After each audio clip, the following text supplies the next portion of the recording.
Hey guys, welcome back to Clinical Physio. I'm Khalid Maidan, and today I'm going to be taking you through some really important things that you need to know about anterior shoulder dislocations. So in this video, I'm going to be taking you through different types of anterior shoulder dislocation, why they happen, and some interesting things that you may need to know about if your patient is not responding to your physiotherapy rehab. So let's get into it, let's get clinical. What is an anterior shoulder dislocation?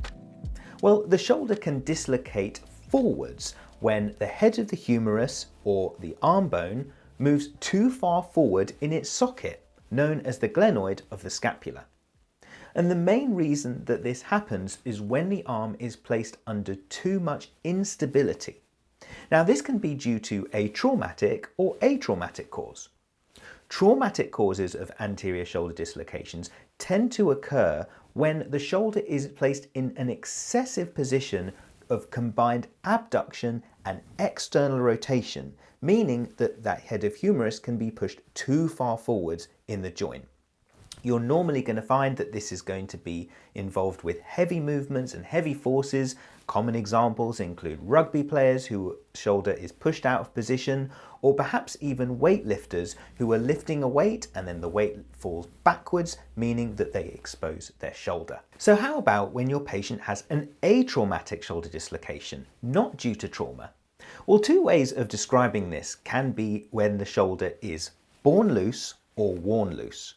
So born loose refers to when patients have excess natural hypermobility in their shoulders, perhaps due to hypermobility syndrome or conditions such as Ehlers-Danlos syndrome, where their connective tissue might be a little bit more lax than normal, meaning that their shoulder is naturally more susceptible to being placed in positions where it can be unstable.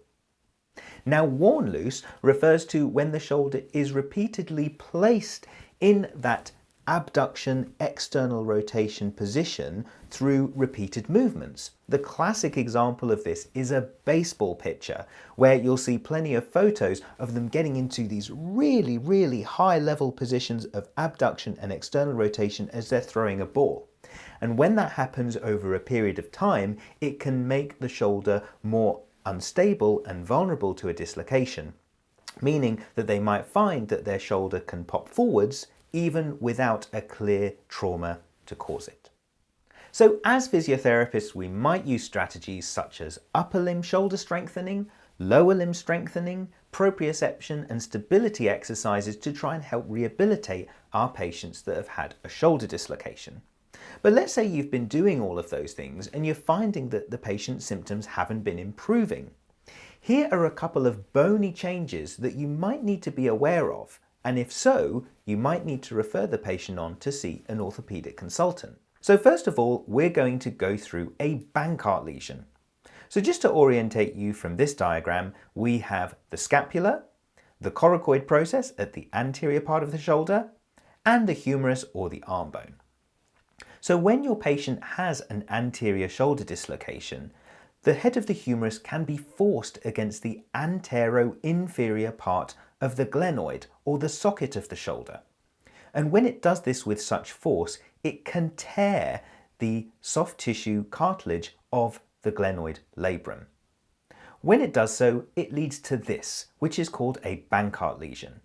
Now, if you imagine that the soft tissue of the glenoid is referred to as a clock, they discuss a Bankart lesion as occurring between the 3 o'clock and 6 o'clock positions on the glenoid labrum, which hopefully you can see from this diagram.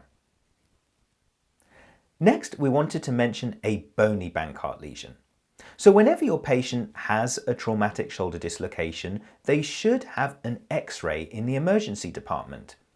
Now, if you have a look at that X-ray and you see this, which is a small compression fracture of the glenoid or the socket of the shoulder at the antero-inferior position, this is referred to as a bony Bankart lesion.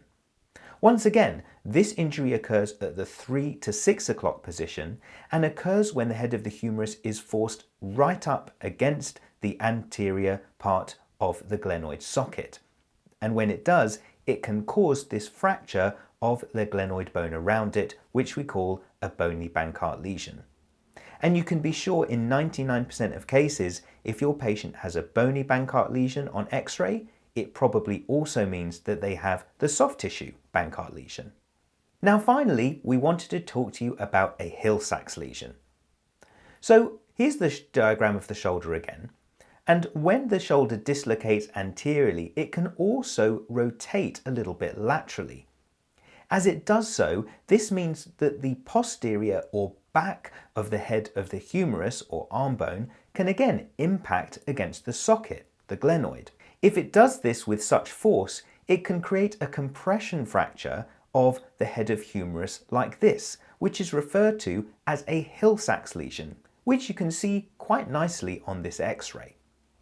Now, unfortunately, all three of those structural changes, a Bankart lesion, a bony Bankart lesion, or a Hill-Sachs lesion, further compromise the stability of the shoulder.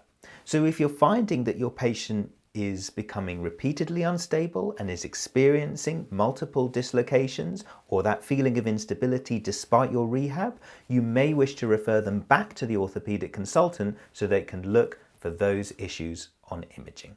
So guys, I really hope you've enjoyed this video, and if you have, please give us a like or subscribe to the channel for more of our YouTube content. Or you can also find more of us on Instagram at @clinicalphysio or on our website www.clinicalphysio.com. My name's Khalid Maidan. It's been a pleasure to speak to you today, and we'll see you really soon right here on Clinical Physio.